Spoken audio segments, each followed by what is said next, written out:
இந்த full circuit எதுக்கானது அப்படின்னு பார்த்தீங்கன்னாக்கா எல்ஜி பிசிபி அவுடோர் பிசிபி ஏசியோட அவுடோர் பிசிபியோட ஃபேன் மோட்டர் செக்ஷனோட சென்சிங் வோல்டேஜ் சென்சிங் இல்லை கரண்ட் சென்சிங்கோட sensing circuit. Outdoor fan motor எப்படி போகுது அப்படின்னு சொல்லிட்டு, போகுதா இல்லை போகலையா அப்படின்னு சொல்லிட்டு வோல்டேஜ் வச்சு சென்ஸ் பண்ணோம். அந்த சென்சிங்கான சர்க்யூட் தான் இது. இப்போ பிசிபியில் இது வந்து எங்கே இருக்குன்னு பார்க்கலாம். இதுதான் ஃபேன் மோட்டர் செக்ஷன். இது அப்படியே ஃபேன் மோட்டர் செக்ஷன் யூவிடபிள்யூ. இது இந்த ஐசி தான் இந்த சென்சிங், இந்த ஃபேன் மோட்டரோட சென்சிங் ஐசி. இதுதான் ஷண்ட்டு, இது வழியாக தான் சென்ஸ் ஆகும். இந்த ஒரு பின்னும் வந்து எவ்வளோ கரண்ட் எடுக்குதுன்னு சொல்லிட்டு இங்கேருந்து இந்த சர்க்யூட் சென்ஸ் பண்ணி இவ்வளோ 0.4 இங்கே வந்து 0.4 அவ்வளோ மில்லி ஆம்பியர் வந்து எடுக்குதுன்னு சொல்லிட்டு வோல்டேஜ் மூலியமாக போகும். இவ்வளோ 0.5 வோல்ட்டு 0.4 வோல்ட் வந்து எடுக்குதுன்னு சொல்லிட்டு எம்சியூக்கு தெரியப்படுத்தும்.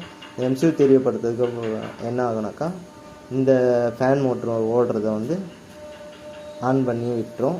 சப்போஸ் இதில் எதனா கம்ப்ளைண்ட்டு அப்படின்னாக்கா இந்த இடத்துல வந்து வோல்டேஜ் வந்து கம்மியாக வந்து எம்சியூக்கு போகும். இதில் சடனாக வந்து 0.1 வோல்ட்டு தான் போகுது டபிள்யூனாக்கா ஃபேன் மோட்டரில் ஏதோ கம்ப்ளைண்ட் இருக்குது அப்படின்னு சொல்லிட்டு சென்ஸ் பண்ணி CS67 சொல்லிட்டு எரர் வரும். ஃபேன் மோட்டர் வந்து ஆஃப் பண்ணிவிடும். ஓகே, கம்ப்ரஸரும் ஆஃப் ஆகிடும்.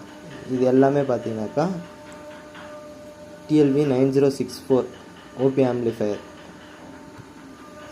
இதில் பார்த்தீங்கன்னாக்கா இது ஒரு அவுட் எடுத்திருக்காங்க, இங்கே ஒரு சேனல் அவுட், மொத்தம் 4 சேனல். இதில் ஃபஸ்ட்டு சேனல் இங்கே, ஃபஸ்ட்டு சேனல், ரெண்டாவது சேனல் இங்கே ஒரு அவுட்டு, மூணாவது சேனல், நாலாவது சேனல் வந்து டம்மி பண்ணிட்டாங்க. நம்மளுக்கு தேவை 3 சேனல் தான், அதனால் 4வது சேனல் வந்து டம்மி பண்ண.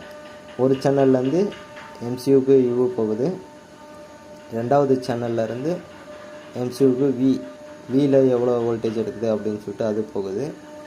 மூணாவது சேனல் பார்த்தீங்கன்னாக்கா இங்கே வருது, டபிள்யூவில் எவ்வளோ வோல்டேஜ் போகுது அப்படின்னு சொல்லிட்டு. இந்த ஃபேன் மோட்டர் ஓடலை CS67 அப்படின்னாக்கா ஐபிஎம் கம்ப்ளைண்ட் இருக்கலாம்.